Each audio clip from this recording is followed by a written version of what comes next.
The town of Maple Creek is hoping its worst days are behind after the flooding in 2010. And as the water table currently remains near normal levels, the town is taking a proactive approach to prevent future flooding. Well, we certainly have a big stockpile of sandbags ready to go at a moment's notice, and some piles of sand to start filling them with and stuff like that.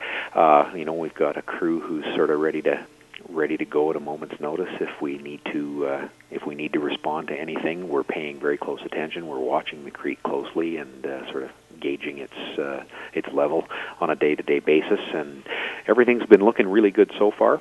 We're pretty optimistic that things are going to be okay here.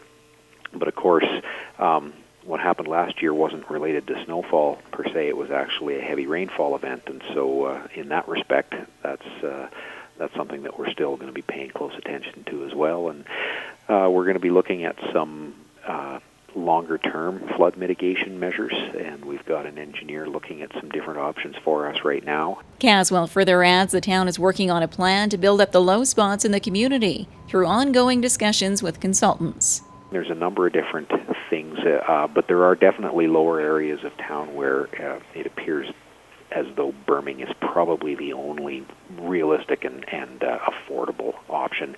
But that combined with some creek channel improvements and some realignments or some diversion canals in certain cases to help increase the ability of the creek channel to carry extra water, all those things.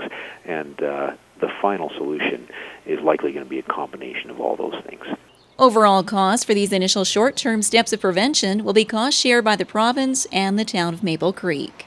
It would be for these initial measures that we take sort of immediately, sort of to deal with immediate risks, would be 75% covered by the provincial government and 25% by the town and local governments, and so that's kind of what we're banking on. There's been some indication that there might be funding for some of these longer-term measures, although we don't really know what that's going to look like yet.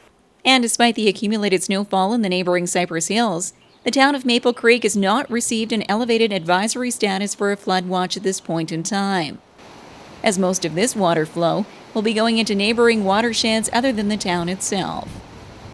Southwest TV News will continue to follow this story in the coming weeks.